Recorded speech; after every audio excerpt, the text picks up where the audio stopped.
નમસ્કાર. આજના virtual training સેશનમાં આપનું હાર્દિક સ્વાગત કરું છું. આઈટીઆઈમાં ચાલતા ટેકનિકલ નોન ટેકનિકલ દરેક ટ્રેડમાં ચાલતા એમ્પ્લોયબિલિટી સ્કિલ વિષય અંતર્ગત આર્ટિફિશિયલ ઇન્ટેલિજન્સ લેસન વિશે હું તમને તાલીમસર માર્ગદર્શન આપીશ. વિદ્યાર્થી મિત્રો, તમે જાણો છો આર્ટિફિશિયલ ઇન્ટેલિજન્સ શું છે? આર્ટિફિશિયલ ઇન્ટેલિજન્સ એક બહુ જ રસપ્રદ ટૉપિક છે. આજના આધુનિક યુગમાં ઓટોમેશન ડિજિટલ યુગમાં આપણે જોઈએ તો એ આર્ટિફિશિયલ ઇન્ટેલિજન્સનો બહુ જ મોટો ફાળો છે. ચાલો આપણે કયા કયા મુદ્દા આર્ટિફિશિયલ ઇન્ટેલિજન્સમાં ભણીશું એ આપણે પીપીટી દ્વારા ભણીએ. આર્ટિફિશિયલ ઇન્ટેલિજન્સ એને આપણે એક્ઝેક્ટ ગુજરાતીમાં કહીએ તો કૃત્રિમ બુદ્ધિ. એમાં આપણે મુદ્દા ભણીશું: પરિચય, આર્ટિફિશિયલ ઇન્ટેલિજન્સનો ઇતિહાસ, આર્ટિફિશિયલ ઇન્ટેલિજન્સ એટલે શું, આર્ટિફિશિયલ ઇન્ટેલિજન્સ શા માટે જરૂરી છે, એનું એપ્લિકેશન એટલે કે અમલીકરણ કઈ કઈ જગ્યાએ થાય છે, ફાયદાઓ ગેરફાયદાઓ, એ ભવિષ્ય એનું શું છે, અને કન્ક્લુઝન લાસ્ટમાં આપણે જોઈશું. આર્ટિફિશિયલ ઇન્ટેલિજન્સ એ વિજ્ઞાનની વ્યાપક શાખા છે. તે સામાન્ય રીતે માનવ બુદ્ધિની જરૂર હોય તેવા કાર્યો કરવા અથવા તેમાં સ્માર્ટ મશીનો બનાવવાથી સંબંધિત છે. જે કાર્યો માનવ વગર માત્ર મશીન દ્વારા જ થઈ શકે. મશીન લર્નિંગ અને ડીપ લર્નિંગમાં થયેલી નોંધપાત્ર પ્રગતિઓના કારણે ટેકનોલોજી ઉદ્યોગના દરેક ક્ષેત્રમાં નવા આયામો ખુલી રહ્યા છે. આર્ટિફિશિયલ ઇન્ટેલિજન્સ સિસ્ટમમાં જટિલ પ્રશ્નોના સમાધાનમાં માનવ તર્ક બુદ્ધિની માફક વર્તે છે, એટલે કે solution to complex problem. Artificial ઇન્ટેલિજન્સને સરળ ભાષામાં આપણે કહીએ તો માનવ તર્ક બુદ્ધિને ઉધાર લઈ કમ્પ્યુટર અલ્ગોરિધમમાં ઉપયોગ કરવો, એટલે કે માનવની તર્ક બુદ્ધિની જેમ જ કમ્પ્યુટરને આપણે કામ કરાવવાનું છે. તમે હોલિવૂડ ફિલ્મ્સ જોઈ હોય કે મેટ્રિક્સ, આઈ રોબોટ, ટર્મિનેટર, બ્લેક રનર જેવી ફિલ્મો તમે જોઈ હોય તો ખબર હશે. એમાં જે ટેકનોલોજી યુઝ કરેલી છે એ જ આર્ટિફિશિયલ ઇન્ટેલિજન્સ. આર્ટિફિશિયલ ઇન્ટેલિજન્સનો ઇતિહાસ આપણે જોઈએ કે 1941 પહેલું ઇલેક્ટ્રોનિક્સ કમ્પ્યુટર આવ્યું. 1956માં આર્ટિફિશિયલ ઇન્ટેલિજન્સ શબ્દની શોધ જ્હોન મેકાર્થી દ્વારા થઈ હતી. 1960માં ચેકર રમતનો પ્રોગ્રામ આવ્યો જેમાં સામે ગેમ રમવું શક્ય બન્યું. ત્યાર પછી 1980માં ક્વોલિટી કંટ્રોલ સિસ્ટમ આવી અને 2000માં પહેલો ચાલતો રોબોટ આવ્યો. આર્ટિફિશિયલ ઇન્ટેલિજન્સ એટલે શું, આપણે એની વ્યાખ્યા જોઈએ. આર્ટિફિશિયલ ઇન્ટેલિજન્સ એ ઉભરતી ટેકનોલોજીમાંની એક છે જે આર્ટિફિશિયલ ઇન્ટેલિજન્સ સિસ્ટમમાં માનવ તર્ક બુદ્ધિનું અનુકરણ કરવાનો પ્રયાસ કરે છે. આર્ટિફિશિયલ ઇન્ટેલિજન્સ બુદ્ધિશાળી મશીનો છે. ખાસ કરીને બુદ્ધિશાળી કમ્પ્યુટર પ્રોગ્રામ બનાવવાનું વિજ્ઞાન અને એન્જિનિયરિંગ છે. તે માનવ બુદ્ધિને સમજવા માટે કમ્પ્યુટરનો ઉપયોગ કરવા સમાન કાર્ય સાથે સંબંધિત છે. એલન ટ્યુરિંગના મત મુજબ સરળ શબ્દોમાં આર્ટિફિશિયલ ઇન્ટેલિજન્સ એવી સિસ્ટમ છે કે જે માનવની જેમ કાર્ય કરે છે. મશીન દ્વારા કરવામાં આવતી ઇન્ટેલિજન્સને આર્ટિફિશિયલ ઇન્ટેલિજન્સ તરીકે ઓળખવામાં આવે છે. આર્ટિફિશિયલ ઇન્ટેલિજન્સ શા માટે જરૂરી છે? તો કમ્પ્યુટર્સ મૂળભૂત રીતે યાંત્રિક ગણતરીઓ કરવા માટે યોગ્ય છે. નિશ્ચિત પ્રોગ્રામ કરે નિયમોનો ઉપયોગ કરીને, એટલે કે જે પ્રોગ્રામ આપણે ફિટ કરી દઈએ, જે સેટ ફીડ કરી દઈએ એ પ્રોગ્રામ કમ્પ્યુટર કરશે. આ કૃત્રિમ મશીનોને સરળ એકવિધ કાર્યોને કાર્યક્ષમ અને વિશ્વસનીય રીતે કરી શકે છે.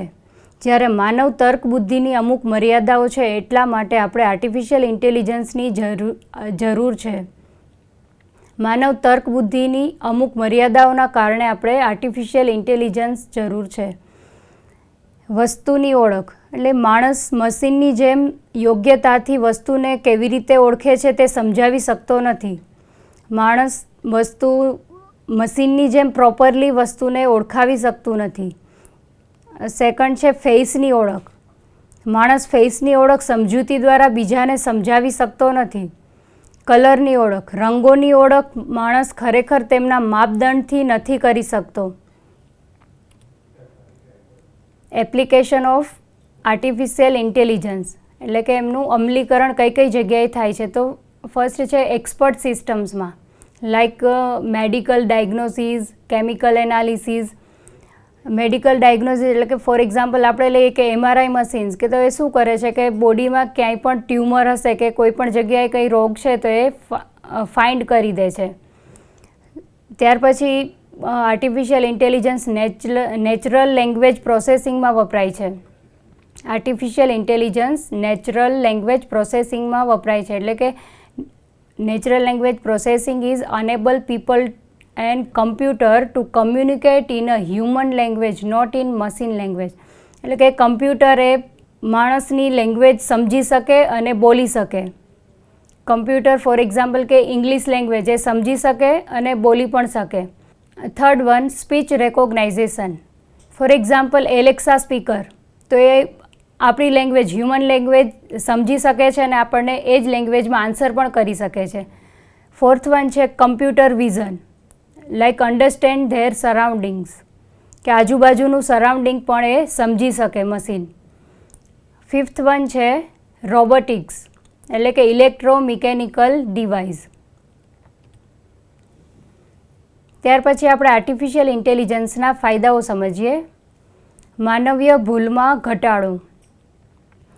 જો પ્રોગ્રામ બરાબર સેટ કરેલ હોય મશીનમાં, કમ્પ્યુટરમાં, તો એ ભૂલ કર્યા વગર એકનું એક કામ કર્યા કરશે, સારી રીતે, ક્ષમતાથી, એક્યુરસીથી અને ચોકસાઈથી કરી શકશે. જ્યારે માણસ સ્ટીરિયોટાઇપ એકને એક કામ કરશે તો એમાં ભૂલ કરશે, એમની એકાગ્રતા ઘટશે અને ભૂલ થઈ શકે છે.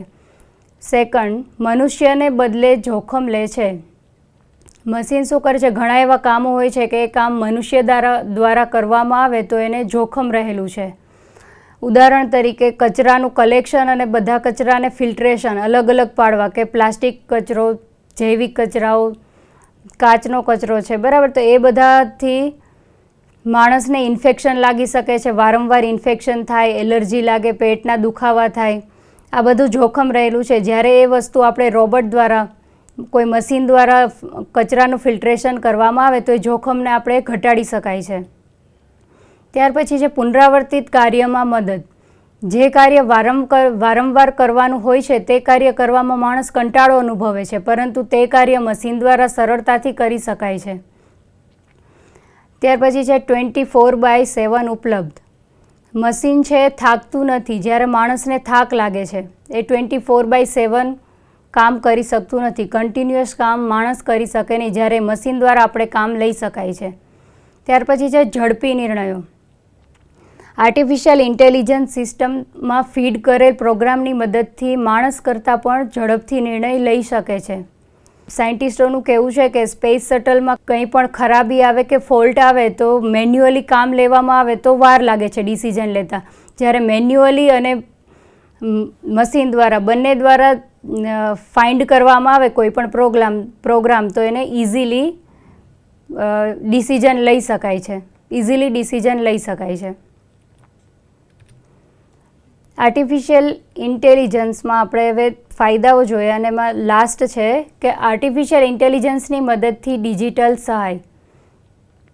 ઉદાહરણ તરીકે ટિકટોક જે સૌથી લોકપ્રિય એપ છે જેમાં મશીન લર્નિંગ વપરાય છે. જ્યારે પહેલીવાર એપ્લિકેશન ડાઉનલોડ કરીએ ત્યારે વપરાશકર્તાની રુચિ જાણી લે છે અને વિડીયોની રજૂઆત કરે છે. એટલે કે જે રીતે આપણો ઇન્ટરેસ્ટ હોય એવા જ વિડીયો આપણને રજૂઆત કરે છે.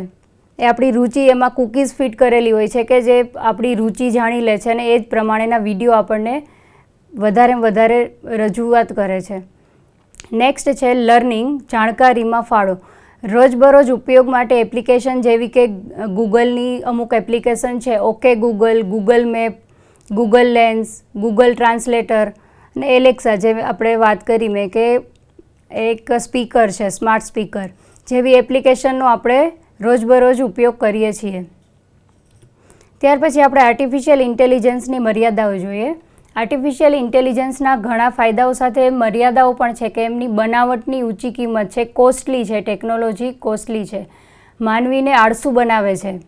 માણસ છે એ ડિપેન્ડન્ટ થઈ જાય છે, આધારિત થઈ જાય છે, તો ઘણા કામો એ કરવામાં આળસ અનુભવે. ત્યાર પછી છે બેરોજગારીમાં વધારો. માણસનું સ્થાન મશીન દ્વારા લેવામાં આવશે તો બેરોજગારીમાં વધારો થઈ શકે. લાગણીઓનો અભાવ. મશીનમાં લાગણી હોતી નથી. ત્યાર પછી નેક્સ્ટ છે નવા વિચારોનો અભાવ. મશીન પહેલેથી જ ફીડ કરેલ પ્રોગ્રામના આધારે કામ કરે છે, કોઈ નવો વિચાર કરી શકતું નથી, તો એ કોઈ નવું ઇનોવેશન ના કરી શકે. ત્યાર પછી આપણે જોઈએ કે આર્ટિફિશિયલ ઇન્ટેલિજન્સ રોજબરોજમાં કઈ કઈ વસ્તુમાં આપણે વાપરીએ છીએ. આપણે રોજબરોજની જિંદગીમાં ઘણી જગ્યાએ જાણતા અજાણતા આર્ટિફિશિયલ ઇન્ટેલિજન્સનો ઉપયોગ કરીએ છીએ. ઉદાહરણ તરીકે smartphone, smart TV, smart home devices, smart speakers, smart car, drones, social media feeds, video games, online and network, navigation and travel, banking and finance, security and surveillance. ત્યાર પછી છે health care machines, e commerce, smart email apps. બરાબર, એમાં આપણે સ્પામમાં ઘણા બધા mail જોઈએ છીએ, તો એ શું છે કે આર્ટિફિશિયલ ઇન્ટેલિજન્સ દ્વારા વધારેમાં વધારે કોઈ જાહેરાતના મેઇલ છે કે એવા હોય તો એને સ્પામમાં આવે છે આપણા ઈમેલમાં. ત્યાર પછી આપણે જોઈએ મલ્ટિપલ ચોઇસ ક્વેશ્ચન્સ, MCQs જોઈએ, જે આપણે એક્ઝામમાં આવે છે. આર્ટિફિશિયલ ઇન્ટેલિજન્સ ડીલ્સ વિથ કૃત્રિમ બુદ્ધિ ખાલી જગ્યા સાથે કામ કરે છે. ફર્સ્ટ ઓપ્શન છે નોર્મલ મશીન્સ, એટલે કે સામાન્ય મશીનો. સેકન્ડ ઓપ્શન છે smart machine capable of performing task with human intelligence, smart machine જે માનવ બુદ્ધિ સાથે કામ કરવા તૈયાર છે. થર્ડ વન છે પ્રોસેસ, અને લાસ્ટ ઓપ્શન છે નન, એટલે કે એક પણ નહીં. તો એનો રાઇટ આન્સર છે B, smart machines capable of performing task with human intelligence. Second MCQ છે artificial intelligence is useful for. કૃત્રિમ બુદ્ધિ ખાલી જગ્યા માટે ઉપયોગી છે. ફર્સ્ટ ઓપ્શન છે નોલેજ ક્રિએશન, જ્ઞાન ઉત્પત્તિ. સેકન્ડ ઓપ્શન છે real time operation management. Third option છે રિસર્ચ એન્ડ ડેવલપમેન્ટ, સંશોધન અને વિકાસ. ફોર્થ ઓપ્શન છે ઓલ ઓફ અબોવ, ઉપરોક્ત બધા ઓપ્શન્સ. તો રાઇટ આન્સર છે ડી, કે ઉપરના બધા option knowledge creation, real time operation management, research and development. Third છે સિરી એન્ડ એલેક્સા આર કોલ્ડ. સિરી અને એલેક્સાને શું કહેવાય છે? મશીન છે. ફર્સ્ટ ઓપ્શન છે કે મશીન્સ. સેકન્ડ ઓપ્શન છે સ્માર્ટ આસિસ્ટન્ટ્સ. થર્ડ ઓપ્શન છે પ્રિડિક્ટર્સ, એટલે કે આગાહી કરનારા. અને ફોર્થ ઓપ્શન છે નન. તો right answer is B, smart assistants, એટલે કે સ્માર્ટ મદદનીશો છે. ફોર્થ MCQ છે આર્ટિફિશિયલ ઇન્ટેલિજન્સ બ્લેન્ક, એટલે કે શું છે? કૃત્રિમ બુદ્ધિ શું છે? એ ઓપ્શન છે has brought changes in industry, ઉદ્યોગમાં પરિવર્તન લાવ્યા છે. બી ઓપ્શન છે ઇઝ ઇન ડિસિપ્લિનરી સાયન્સ, આંતરશાખાકીય વિજ્ઞાન છે. થર્ડ ઓપ્શન છે has multiple approaches to perform task with human intelligence, માનવ બુદ્ધિ સાથે કાર્યો કરવા માટે બહુવિકલ્પીય અભિગમો ધરાવે છે.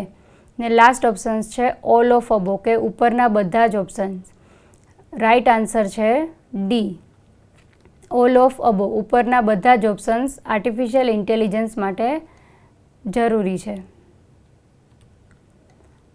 Fifth one manufacturing drones and robots, spam filter on email, song recommendation from YouTube are example of.